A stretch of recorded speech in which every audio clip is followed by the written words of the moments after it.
Ruquier. Bonjour Laurent. Bonjour à tous. Jean-Luc Mélenchon était en meeting hier soir à Lille et c'était le festival du mépris, vous nous dites ce matin. Oui, cette campagne du second tour des municipales a de nouveau été marquée par les provocations de Jean-Luc Mélenchon. Chaque jour, chaque soir, de nouvelles polémiques applaudies par son public. Nous en étions restés à ses propos mercredi soir sur les personnes blanches. Tout blanc, tout moche que vous êtes. C'est agréable. Hier soir à Lille, le leader de la France insoumise a méprisé, dénigré une bonne partie de la population. Une France qu'il appelle la France rabougrie. Dans quelques jours, si tel est le cas, vous allez voir une nouvelle fois la France rabougrie du passé, ses souvenirs des guerres perdues. Des provocations, des intimidations, des injures une nouvelle fois contre notre profession. Leur presse pourrie, de leurs émissions truquées où on vous coupe la parole sans arrêt. Et Jean-Luc Mélenchon a continué de mépriser hier soir les socialistes, peu importe les rapprochements du second tour. Il s'en est pris au maire sortant PS de Marseille, Benoît Payan, comme l'Alliance n'a pas pu se faire. C'est arrogant.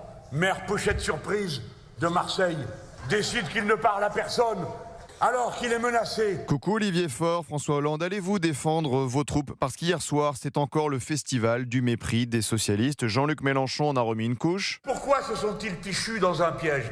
Parce que quand on leur a dit LFI est abominable, comme ils sont surtout préoccupés des trompettes de la renommée, de la bonne réputation, comme autrefois les bourgeois dans le passé, alors non, nous ne fréquentons pas les insoumis et encore moins ce Mélenchon. Et c'est eux qui ont l'air d'idiots. Et on leur ressort les vidéos, ils étaient en train de dire « Ah non, on leur parle pas !» D'ailleurs, vous avez des nouvelles de François Hollande. Sa dernière interview radio-télé, c'était lundi matin sur France Inter, où il souhaitait qu'il n'y ait aucune alliance avec LFI au municipal. Aucune publication sur ses réseaux sociaux s'est perdue de vue.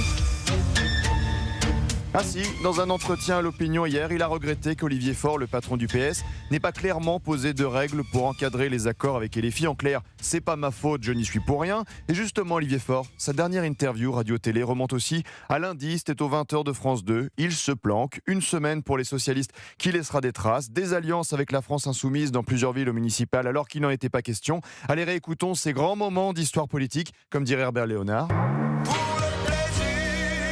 Au deuxième tour, il ne peut pas y avoir d'alliance entre les socialistes et LFI. On ne fait pas d'alliance. Il n'y aura pas d'accord national. Vous aurez noté que nous n'avons jamais été soumis aux insoumis. Tous ceux qui se reconnaissent dans les propos de Jean-Luc Mélenchon ne peuvent pas être avec nous sur les listes. C'est aussi simple que ça. Aïe, aïe, aïe, les archives. Aïe, aïe, aïe, aïe, aïe. Pas d'accord national, il avait dit Olivier Faure. Vous n'avez pas bien entendu, Laurent Tessier. Oh là là, vous êtes dur d'oreille. Hein, C'est ça, faut lire entre les lignes. Merci beaucoup Laurent Tessier.